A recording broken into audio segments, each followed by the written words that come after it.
What do Falcons do? Rise up, but not win games. Welcome to RiseUpRXNs, the show where we talk all things Falcons, NFL, Georgia sports, and in general, the sports news of the day. I'm your host, Dr. Lee Denning, and I'm the Golden Hard Dog, and I'm a lifelong sports fan. But tonight, oh my gosh, I'm making this video within like 30 minutes of the Falcons losing to the Arizona Cardinals, a team that just got Kyler Murray back off of an ACL injury. This man has not played football, has not run competitively, and should not look as fast as he did today after a year of being absent from football. And what did we do? We forgot how to contain him. We let him run all over us. We let him throw all over us because guess what? Richie Grant and Jesse Bates aren't working together to create a solid defensive zone in the backfield. We couldn't do a single thing to stop them. And had it not been for ref ball in our favor, which some of it was good, some of it probably was not that good, had it not been for ref ball, this game wouldn't even be close. Let's be very honest about that. Taylor Heineke looked okay. He has no zip on the ball. He did lead a couple of good drives. We got a couple of touchdowns early on. Goes out with a hamstring injury and a concussion. Doesn't come back in. All Desmond Ridder does is come in and look pretty good overall. Has one like really bad air ball, but does find a way to move the ball down the field and get a touchdown. And then, again, same problem that we had last week. We scored too soon. And we allow Kyler Murray on a 3rd and 10, or maybe it was more, I don't even remember at this point, but we have him dead to rights on his own 30-yard line. And then we get him even more dead to rights with good defensive interior destruction of their offensive line and get him dead to rights on the 20. And then he runs to the freaking 40-yard line, our 40-yard line. He makes a mad 50-yard dash before sliding down to avoid taking a hit. And what does he do? He just looks like he's going incredibly fast. I don't know. It looks like a guy who's running about a 4.3, 4.2, 40 out there. And all he does on the next couple of plays is find a way to get open receivers who are 20 and 30 yards down the field the freaking ball. Enough is enough. I don't know what's up. We looked so good on defense in the first half of the season so far, and we have looked so pitiful on defense in the second half of the season that we've had so far. I know, we're right here at the halfway mark. We just finished week 10. I said it this past week. If we did not win this game, fire everybody. Arthur Smith, gone. I'm sorry. This was supposed to be the easiest portion of our schedule. We have played the Titans being led by Will Levis, a guy who has never started, the Mayo Man, and what do? We make him look like freaking Peyton Manning or Walter Payton out there, just throwing dimes, 4 touchdowns. It's a rookie. He hasn't had that kind of success in the other 2 weeks that he's played. But he does it against us, a team that's supposed to be a very good defense. What freaking gives? And then we follow up the next week with a wonderful performance after Kirk Cousins goes down, unfortunately. I never want to see it, but Kirk Cousins goes down with injury, and he's out for the rest of the year with a torn Achilles. And we get Jaren Hall, who a lot of people from the Vikings fans have said that he looked good. Okay, he looked okay, but I don't think in a 60 minutes of football he has as much success as he had in the first part of the game. We knock him out of the game with a concussion, and all Josh Dobbs does, who has not touched a single bit of the offense, has not touched the football for the first team at their facility with the Vikings since getting traded. All he does is come in and play backyard football, very similar to what freaking Kyler Murray does. We forget how to tackle. I think we had 16 missed tackles last week, and we had a lot more today. And we forget how to tackle him, and we allow him to run all over us and absolutely torch us for 31 points and beat us. And all that while, Bijan Robinson not touching the ball in the red zone. Kyle Pitts not touching the ball in the red zone. Drake London out last week. Didn't really get much action this week for whatever reason. Had a couple of key clutch catches, but really was not the focal point of the offense. And we did address that. We started using Bijan Robinson. And guess what? Hey, Arthur Smith, guess what? It worked until you went away from it.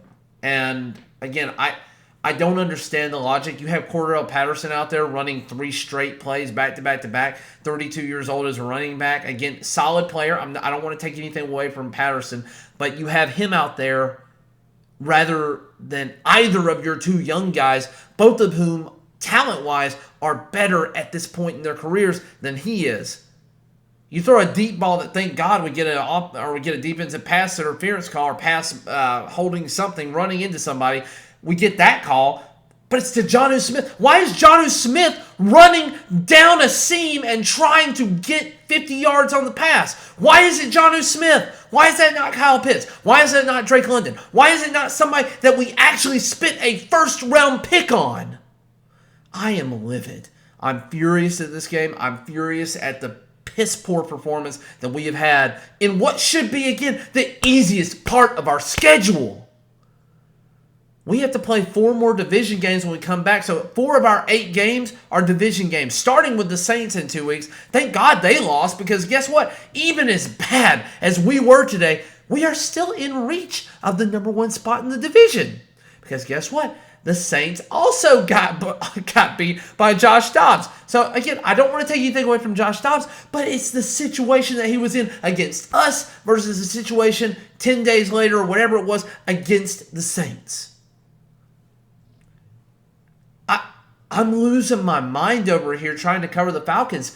I know that other people are. I haven't seen the Falcoholics reactions yet. I haven't seen other guys yet because they haven't had their video out yet. This is going to come out on Monday morning. But I'm making this as a raw reaction video. I am so frustrated with this team, with the lack of ability to do solid play calling, with the lack of innovation, with a guy who's supposed to be an offensive-minded head coach who cannot, for any significant reason, move the ball and score.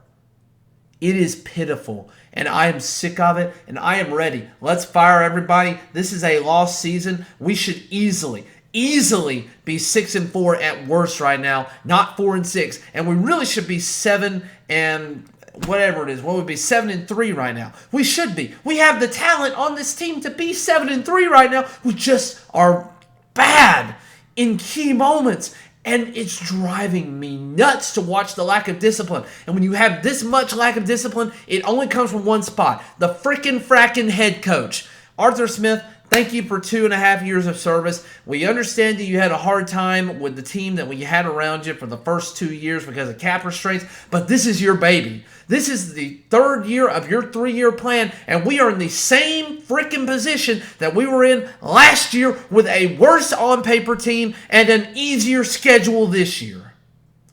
I'm done.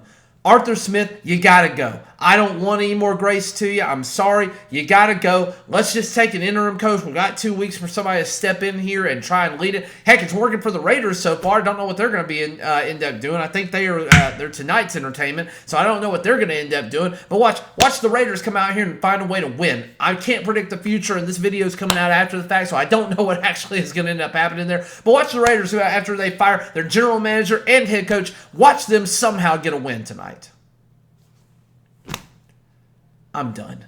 This is a frustrating week. I'm ready to fire everybody.